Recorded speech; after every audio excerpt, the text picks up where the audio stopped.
Hey, sports fans, this is Robert with WTP Sports News here live for another edition of Talking Sports Sunday. This morning, we're going to be talking about March Madness, Elite Eight going to the Final Four in men's and women's basketball. We got a chance to watch some really good basketball yesterday on the women's side and on the men's side. Man, I was excited to be able to see my Texas Longhorns women's team advance to the Final Four after beating Kentucky yesterday, 76-54. But before we get into that game action, let's talk a little bit about Michigan's women defeating Louisville. This was a 2-3 matchup that I really felt like maybe Louisville had an opportunity out of all of the lower seeds who was matched up against a higher seed, even though it was a 2-3 matchup and they were similarly seeded. I thought that Louisville could possibly overcome this Michigan team. They weren't able to do that, and Michigan was able to get the win 71-52, a 19-point advantage. I didn't see that coming, but a great game by those Michigan girls, led by Olsen, who is probably going to be on one of those All-American teams, whether it be first or second or third team. I think she's a really dynamic guard for Michigan. Finished the game 8 of 19 with 19 points. Played really well. I thought her and the other guard beside her, Swords, played really well. She chipped in 16 points on 6 of 14 shooting. Great job by the Lady Wolverines, which we've been seeing all over social media where they're calling Michigan everything school, which means all of their sports teams are figuring in and they're doing really great no matter what sports team they have. They don't have any sports teams that are dragging in the bottom of the barrel when it comes to college athletics. So kudos to the Michigan women and the win they got yesterday over Louisville, 71-52. Congratulations to Olsen. You'll be moving on to the Final Four to meet up with one of these juggernauts that are playing today. Also, we had a good game yesterday where we saw the Texas Longhorns defeat Kentucky yesterday. Again, it was a 1-5 matchup. So, of course, we felt like it would probably be one of those games where Texas would probably dominate their Kentucky team. And they were able to do that behind the scoring of Mrs. Lee, dropping in, I believe, 18, 19 points in that game, followed by Madison Booker, who will be another All-American on one of those first three teams. She dropped in, I believe, 17 points in an effort. She had 8 rebounds as well. Really good competitive game by that Texas team, and I like the way this Texas team is playing right now. If I had to pick someone who could probably give UConn a contest, it would probably be this Texas team. I think um, they could give this a UConn team a run for that championship, for that title. So congratulations to Texas. The Lady Horns move on with a victory over Kentucky, 76-54. And like I mentioned earlier, they were led by Lee and by Madison Booker in that game, who both of them scored in double figures. And a good win for Texas as they move on to the Elite Eight. Next, and they'll be playing again, I believe, on Monday. Also, we had a good game yesterday between TCU. Let me find that game on my screen. Da, da, da, da. Let me see.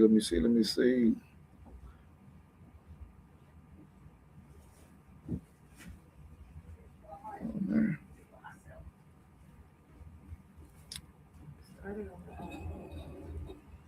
Man, where's that at?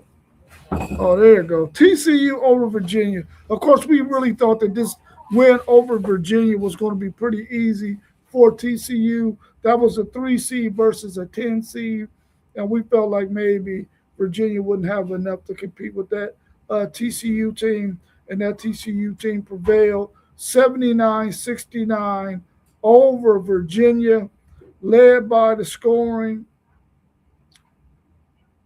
of that transfer from Notre Dame, who had 33 points, Suarez, and Miss Miles dropped in 28 for that TCU team, which is going to be a tough team for any team to match up with. They have really good guard play, and they have a player in the post that can really score. So that TCU team is going to be a tough team to beat, and we'll see who they match up with in the next round. Hopefully, they can advance and continue to be playing ball. In that last game that we had yesterday on the slate, we had South Carolina against. Oh, who did South Carolina play? Man, I need to be on my stuff. Running a little bit late here. Let me see who that South Carolina team played. Oh, there you go. South Carolina, Oklahoma, which I thought this was going to be a good game because this is two teams from the SEC that are pretty familiar with each other. But what we saw out of South Carolina yesterday, winning 94-68, the way they played and the way they dominated that game, I thought this was going to be a close game. I thought Aaliyah Chavez and them would be able to compete with South Carolina because of the familiarity of playing in the SEC, but that was not the case. South Carolina just totally dominated this game, 94-68, which I did not expect that to be the case. That South Carolina team, let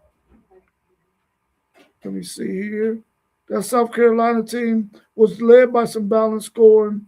Lotson, the guard, had 28 points in that game. They also got balanced scoring from Raven Johnson, who had 18, and the other Johnson guard had chipped in 14. But they had balanced scoring. Edwards had 8, and Ocott had 9. So they had some real balanced scoring. And then off the bench, Mercier gave them a 10 points. So that's double digits for her.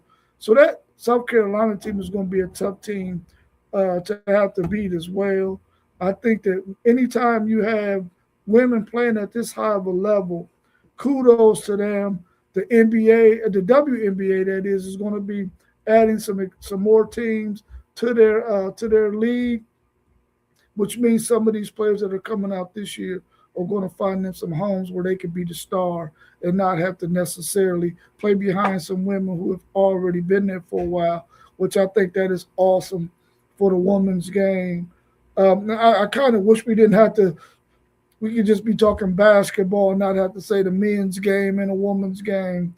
But I guess that's just the way it is right now because of how things have started off. So I wish one day we could just be talking ball and not have to separate the thing, men's game and women's game. Maybe at some point we'll get to that level. But today we got some really, really good matchups.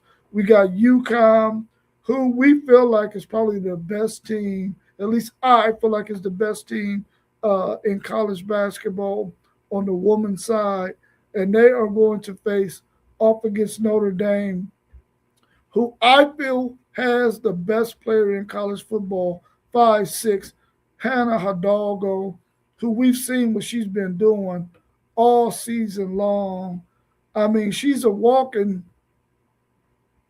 double scoring. She's either going to get it on the assist side, on the steal side, or on the rebound side. At only 5'6", I think she's going to probably be definitely on the All-American team, but I think she might even get Player of the Year in women's college basketball because she has been playing that dynamic two-way player. She plays on the offense end of the court And on the defensive end of the court, I think she's a phenomenal player at only 5'6". And when it's her time to go on to the WNBA, somebody's going to really get them a really, really good basketball player with a high IQ who can guard the other team's best guard and give them some work because she is really, really talented at on the defensive side of the ball and on the offensive side of the ball. So we got to wait and see how that thing all plays out today when UConn and Notre Dame plays. But I think this is going to be the end of the road for Notre Dame. I think this UConn team from 1 through 8, 9, 10 is probably the better team, and they're going to be able to take advantage of the advantages that they have against Notre Dame. And I got the UConn ladies advancing on to play whoever they got to play in that next round on Monday. I mean, on no, they won't play again until next weekend because they got the game today. So we'll get to see what they look like. The people who played yesterday, of course, will play on Monday, but the ones who played today, they played on Friday, so they're playing to make it to the Final Four on next week. So hopefully we can get a good matchup between those two teams, UConn and Notre Dame. But I got UConn winning that game. I just think that they play really, really good defense, and they're going to be able to slow down Hannah Hidalgo, and they're going to be able to keep her from getting 10 steals like she did in that last matchup that she had on Friday, where she had almost a quadruple double: points, rebounds, assists, and scoring. Only she didn't have a double digits in assists in that game, but to have 10 steals, to have 30 something odd points, and to have 12 rebounds at 5'6" is really, really, really amazing to see from a player like that. But she got her hands full against that UConn team today. We'll see how that goes. Also, we got number 1 UCLA, and they face Duke today, the number 3 seed Duke team. I think this can be a good matchup, but the size of that UCLA team is probably going to give Duke fits. But the speed of Duke may be able to keep them in this game. And if they can stay in it down the stretch and be down to just a couple of possessions at the end of the game, if they can make some plays on the offensive end and on the defensive end, they could possibly pull out this victory. I think this could be a very close game between Duke and UCLA. The thing that concerns me for Duke is they got to be able to handle those bigs.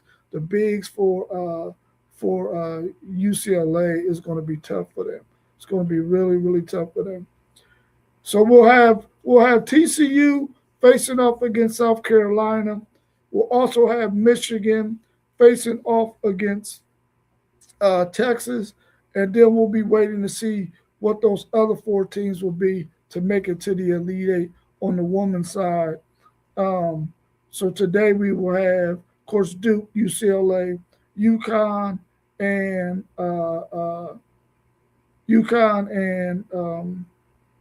Notre Dame. And let me see if they got any more games on their slate. And then tomorrow we'll have to make it to the Final Four. That is, we'll have Michigan, Texas, TCU, South Carolina. They'll play tomorrow to make it to the Final Four, and then Notre Dame and UConn is trying to punch their ticket to the Final Four, and then Duke and UCLA are trying to punch their tickets to the Final Four. So that's going to be 2 games of a really, really, really good basketball on the women's side today and tomorrow. So make sure you tune into that. Let's flip over to the men's side. Yesterday, where we got to see some really good men's basketball. Today, we're going to have some really, really good games today as well. I just wish those things didn't come on so late at night because, many of us got to go to work tomorrow. Of course, we didn't have to go to work today, but many of us go to church, and sometimes, you don't want to be up all late at night when you know you got a big day ahead of you tomorrow. But today we'll be seeing number one Michigan against number six Tennessee. I don't know how much trouble Tennessee is going to be able to give this Michigan team, who I feel has the best big man left in the tournament.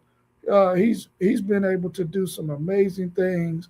YL, that is, for this Michigan team. He's been able to play really, really good basketball. Mara's been able to do some things to help him out in the big man spots. But I think this Michigan team plays really, really good defense, and they can score the ball. And they're getting a lot of production out of number 21. I forget his name, but he's been giving them some good, solid production. He's not scoring a lot, but he's playing good defense. He's rebounding in, and he's helping that team by being the role player that he is. And we'll also get number two UConn versus number one Duke today to see who advances to the Final Four to play Illinois, who punched their ticket yesterday with the win over Iowa in that matchup yesterday. And then we saw Arizona come back to beat Purdue, who, when Purdue was beating them at halftime 38-31, I felt like maybe Purdue has found a formula to beat Arizona, but that wasn't the case. They went down 79-64, and then Illinois beat Iowa 71-59. And this Illinois team is really a team that I thought was going to lose to Houston. But with that win over Houston, I think that gave them a confidence and a formula that they could use to go on in this tournament. And I don't know if they're going to meet Duke or UConn, but I think this Illinois team can give both of those teams some fits, even though those teams might have a quickness advantage over Illinois. I think that Illinois bigs, man, they got a lot of big bodies that they can run out at you. And they got Stojakovic coming off of the bench as their sixth man, who's coming in with instant offense, who's aggressive, who's going to get to the cup, and who could also shoot the three. That makes them a really tough matchup for either UConn or Duke because of the fact that they got so many big guys out there on the court who can handle the basketball and who can pass at a very high clip and a very high IQ. I really like this Illinois team, and I think they could beat either Duke or UConn. I guess we'll find out who they'll be matching up with when those two teams play today, Duke and UConn, that is, to advance to the Final Four.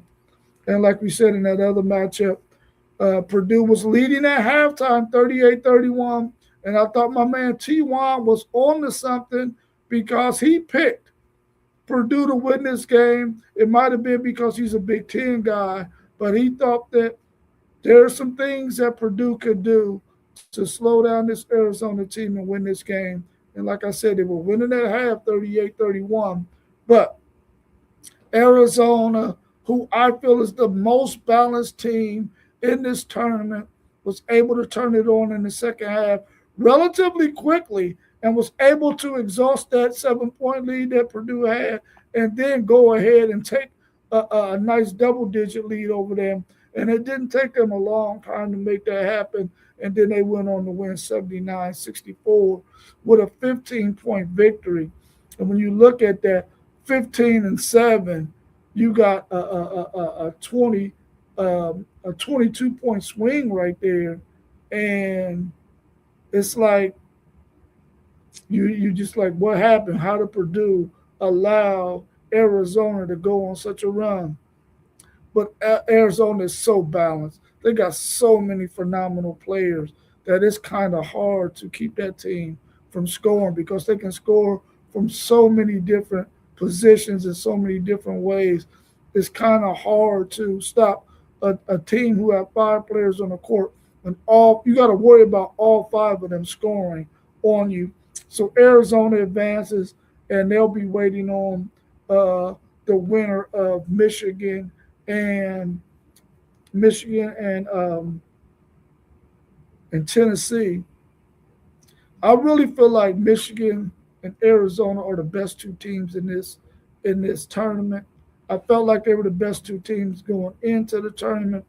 And sometimes I just wish that the committee, when they're making these decisions, they could find a way to maybe, and it might be a little bit biased to do this, but when you see that you got the two best, who you feel like is the two best teams in the country that are playing the best at that point, and you know they're going to be number one seeds, I would like to see them possibly put them on opposite sides of the bracket so that there's a good chance that the two best teams that you think are in the tournament can meet for the championship. Because I would much rather see Michigan and Arizona in a national championship game than I would want to see them in the Final Four game because I feel like they're the two best teams in the tournament.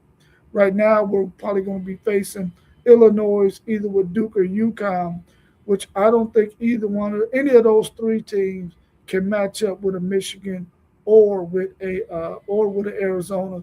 But also, I mean, I can count Tennessee out. Tennessee is a team who surprised us and was able to beat Iowa State and Virginia, two games that I thought that they would lose, but they ended up prevailing in those games. And maybe they can give Michigan a little bit of trouble.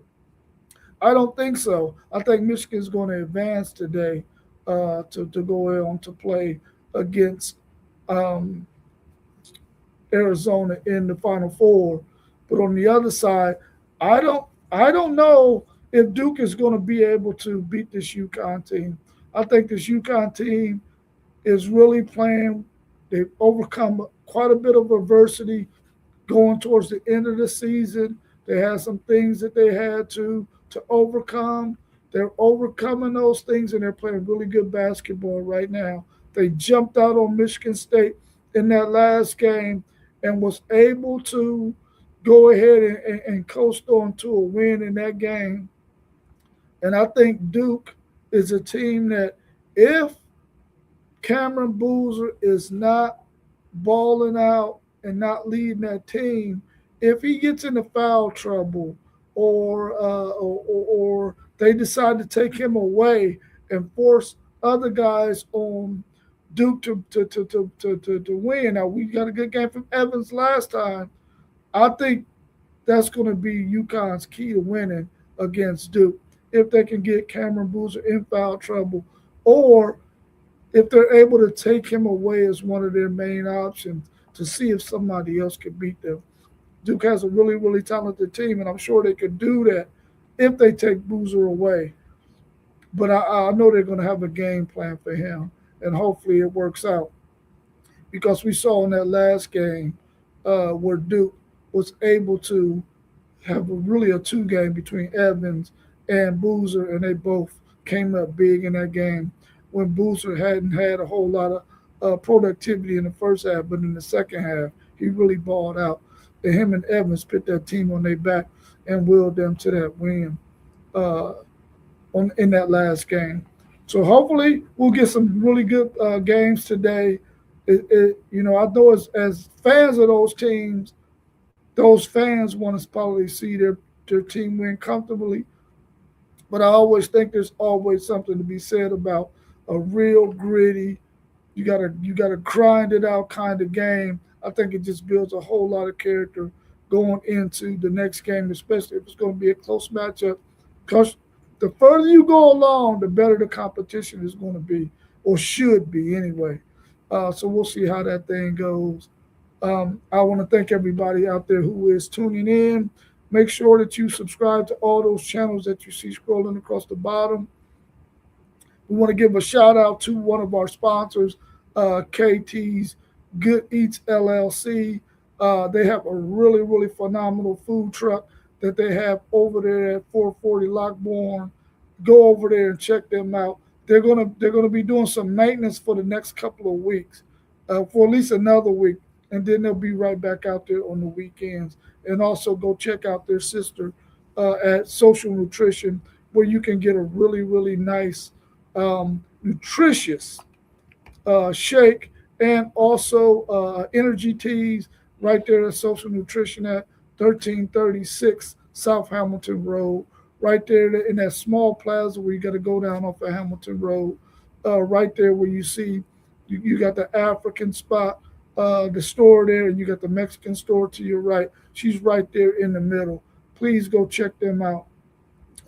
That's KT's Goodies and Social Nutrition LLC. So go check them out. Those are two of our sponsors for our show, WTP Sports Dudes. Uh, our Saturday show, which is um, that we do every Saturday morning at 10, and then of course our Sunday show, Talking Sports Sunday, that we do every Sunday at 9. So please go and support them. I thank everybody for tuning in, and we want to talk a little bit about what's going on because we got a lot of teams that are playing spring ball right now, and they are getting prepared for their spring games. And I think something that really happened last year where we had teams who played not this past season, but the season before, where they first went to that 12 team playoff, and you had teams that were playing 15, 16, 17 games, that some of those teams decided they were not going to play a spring game. They might have had something for the fans where the fans was able to come and watch a practice or whatnot.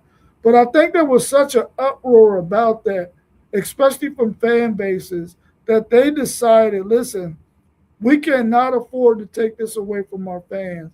This is an opportunity to do something for our fans who pay big money to support our program and see our program play. Texas, the team I support, being one of those teams who decided they weren't going to have a spring game last year. And I think that the fans were kind of concerned about that because they feel like the spring game is for the fans. It's an opportunity for the fans to be able to see what their team is going to look like going into that following regular season in the fall. And you don't want to take that away from your fans. And I think after rethinking that thing, Steve Sarkisian and that Texas staff decided, even though they didn't make the playoffs, they decided it's not something that they want to do. Now, as long as they got enough healthy players and all of that, they'll have a spring game from here out going forward. And, kudos to Ohio State. That was one of the teams who won the national championship, who played the most games out of anybody in that season, and they still had a spring game. So they showed that it could be done at some level for the fans. So I don't think we'll ever come to the point where we'll see a team not have a spring game in the future, regardless of how long the schedule is. Also, along the lines of college football, I think that, we talked yesterday about Trinidad Chambliss playing this season, the fact that the judge ruled for him to be able to play in this upcoming 2026 season. And I think that this is an opportunity for the NCAA to go ahead and rectify some of this stuff where a kid who was perceived to have run out of eligibility, um, but that young man may go to a favorable court and get a ruling from a judge who maybe supports that team or university that player is at, and he rules that he can play, like in the case of Trinidad Chambliss. I think the NCAA has an opportunity now to get ahead of that, to keep that from happening in the future, because I think we're at a stage now where we see so many guys hitting the transfer portal that maybe guys will stop hitting the transfer portal as much. Maybe it might lower that percentage by maybe 5 to 7% if they know that there's an opportunity for me to play if this guy isn't awarded another year eligibility when it appears that their eligibility has run out. So I think that that's something that the NCAA has an opportunity right now to get out in front of, along with some other things that they really need to get out in front of, which is the calendar. We talked about this before. The fact that the NCAA football, they got this college football playoff, it goes a little bit too long for my liking. I think that I know that they're looking at it in terms of not competing with the NFL when they're trying to plug themselves in where they can to not combat with the NFL. But I think there's a way that they can do that on the front end and go ahead and maybe move the calendar up a week and play games in week 0 and then get to the point where maybe they don't play these conference championship games and they can go right into um, college football playoffs and not have 10-day, 11-day layoffs where teams play. I think they should be playing every weekend. So by the time the new year comes around, you got your national championship game right around New Year's Day. So I think that that's something that's very doable. And I think they'll eventually settle in on another portal date, which they down to one portal now, which is good. But I think they'll probably adjust that on the calendar as well, so that it fits the best case scenario for teams. They'll probably move it sometime in May after all the spring games are done. Then guys can make their moves to go to a new school, almost like in high school when guys were only coming in the summertime. You didn't have a whole lot of early enrollees like you have today. And maybe they'll probably move it to May, early June, so guys can get in summer camp, work out, and then get ready for fall ball. Maybe that might be a good calendar move for teams, and the kid can also finish out that year of classes and things like that. So we'll have to wait and see what happens with that.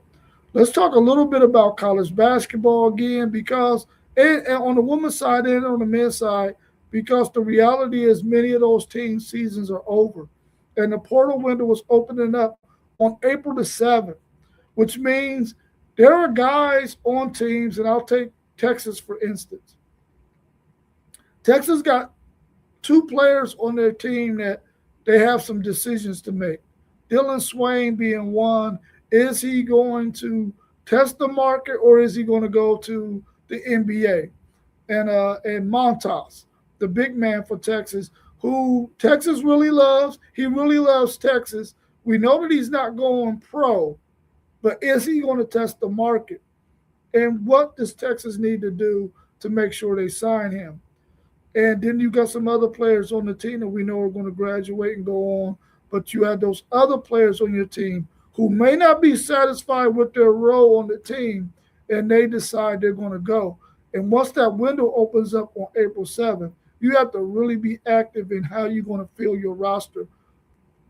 For instance, Texas A&M last year, they lost their coach. They were really behind the eight ball, and they had a really, really successful season this season. But they were really behind the eight ball for filling their roster spots because their coach left so late, and then he took some players with him. When that kind of stuff happened, you really got to be out in front of it. And I think Texas A&M did a really, really good job with the hire that they made and with the players that they got. But during this time, you got a player like Dylan Swain who was debating on whether or not he's going to go to the NBA or if he might even test the market and go somewhere else. Now, of course, he came from Xavier to Texas because him and Sean Miller have a really, really good relationship. I don't necessarily think that he will go to another team, but it's only wise for him to test the market. Or if he decides he's not going to go straight to the NBA. But I think if he gets a first round draft grade, it's probably in his best interest to go to the NBA, even though I think there's some things that he needs to work on. But in that whole process, if he tests the market, and follow me on this, if he tests the market and he waits, and he's waiting to see what's going to happen in the market, and he decides, I'm not going to go to another school, I'm not going to stay at Texas, I'm going to go to the NBA. That's a lot of time that Texas has lost trying to find another player to fill that void that's going to be left if he decides to go to the NBA. So what needs to happen for Texas is they need to make sure they know what Dylan Swain's plans are so that they're not caught behind the eight ball trying to find a player to fill that role that Dylan Swain is going to be leaving void at Texas if he decides to go to the NBA, which I feel like he is going to be a first round pick, and I think he should go to the NBA. I think even though I know that there's some things he needs to work on, he can work on that where he's getting the best money that a basketball player can get in the NBA and go ahead and get his clock running to a second contract than to stay in college. Even though I know you want your child to get his degree, you want him to be the best basketball player he could possibly be when he gets to the NBA. He's still a young guy. He's only 20. He'll be 21, I believe, in June. So he's still a pretty young guy. And if he decides to come back another year, he'll be 22 when he gets to the NBA, which is still a really, really young man. So I think that there are two spots that they really have to worry about. But this is going to happen on every college basketball team. But once this portal opens up, you got to decide what you're going to do with the players you got. Who can you retain? Who wants to be retained? And who's going to be moving out? So you can try to find those pieces that you need to have a really good season. Because every college basketball team does not have a tier one budget. Everybody doesn't have a tier one budget. Like Arkansas has a tier one budget in basketball. Kentucky has a tier one budget in basketball, but those teams don't have tier one budgets when it comes to football. But in basketball, those teams have tier one budgets. I'm a Texas Longhorns fan, and they don't have a tier one budget in basketball, but they have a tier one budget in football. So I think Texas is more of a tier two team when it comes to basketball, where they're going to be around anywhere from 10 to 12 million, where these tier one teams, they're anywhere from 13 to 20 million on a basketball roster. So you got to make sure that, like in the case of Montas, if he wants to stay, what kind of money is it going to take to keep Montas at the University of Texas? So that portal window for basketball opens up on April the 7th, and we'll have to see what it's looking like for all of the teams around the country, because we know that there's some smaller school players who really played really, really good all season, and in the tournament, in the game or two that they played, that teams are going to be looking for those players to fill their void, which means those smaller schools are going to have to find somebody coming from maybe the high school ranks or from maybe a JUCO or whatnot to fill their voids on their team. Because there's some really small school conferences out there that play some really good basketball. When you think about, I guess if we could throw Gonzaga in there, St. Mary's, teams like that that's out there. And then we've seen the MAC. They had some really good teams this year with Miami of Ohio, Akron, who both made the tournament, and then VCU. So there's some schools out there for everybody. So hopefully these teams are really doing their due diligence to find what players are going to be out there in the portal so that they can fill the voids as quickly as possible, so those teams who are getting voids can fill those voids as quickly as possible as well. But those basketball programs have a lot on their plate that they have to deal with once April 7th rolls around. And hopefully everybody will be able to benefit from it. And we don't have any late coaching moves like Texas A&M had that kind of hurt their roster, even though they had a really good, successful season in the SEC, one of the better basketball conferences this past season, along with the Big Ten and the Big 12. The ACC was solid as well. So that's enough for on the basketball side. In terms of college football, again, of course, Texas was in day 5 of their practices for spring ball, and they've gotten a couple of guys back which is really a good sign. But then they've lost a couple of guys as well. That opens up the door for another young guy to come and play. Uh, Khalid Lockett getting hurt and missing the rest of the spring really hurts him because he's in year two, and he was probably one of those pieces that was going to be able to get into that circle of trust for Texas football at the wide receiver position. But that opens up a door for Jermaine Bishop, who they feel like is a phenomenal football player with an opportunity to get to see some action on the field, and is a really dynamic guy. He's he's only 160 pounds though, so much like Xavier Worthy was, but he has really, really good quickness. He can really, really get in and out of breaks, and he can make some noise when he gets the ball in his hand. So hopefully, he can get those extra reps and be able to get out there. And of course, Ryan Wingo and Emmett Mosley have both been a little bit injured during the spring, even though I think both of them are back, but they're limited in what they can do. But we know that both of those guys are already proven. And so we don't need them out there as much as we need these young guys getting the reps to try to get an opportunity to get in the circle of trust. But I think Texas is going to be in really good shape this season.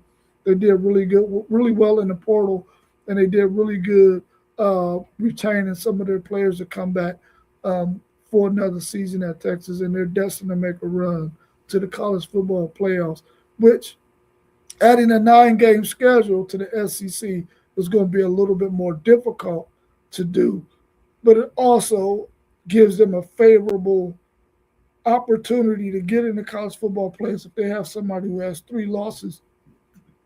Now that they've added an extra conference game, and they also got to have another game against a Power 4 school, so they're not playing a cupcake schedule. They're playing a really, really tough schedule when you add 9 games in the SEC and then another Power 4 game that you have to play.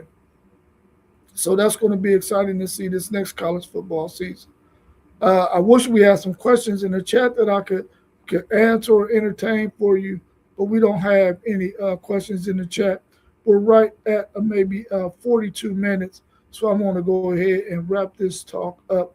I appreciate everybody for tuning in and watching me this morning.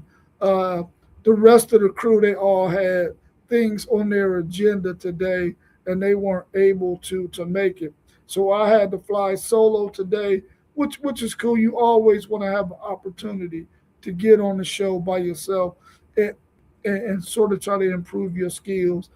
I think I did okay today for such a short notice, knowing that I was going to be on by myself. And Sunday is normally not my day to host. So, of course, I didn't have a whole lot prepared for today. But I appreciate everybody tuning in. Make sure you hit the like button. Make sure you subscribe to the channel scrolling across the bottom. And please go check out our website. Excuse me. At WTPSportsDudes.com.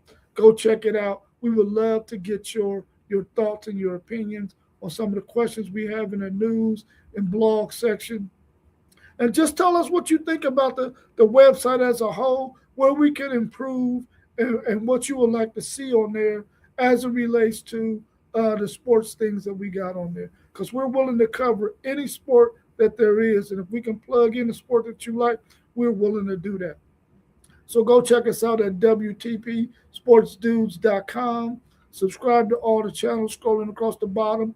And please hit the like button, share, and ask your friends and family to subscribe to our channels so that we can continue to bring you good product right here at WTP Sports Dudes. Everybody have a good one. Enjoy your Sunday, and we out. Peace.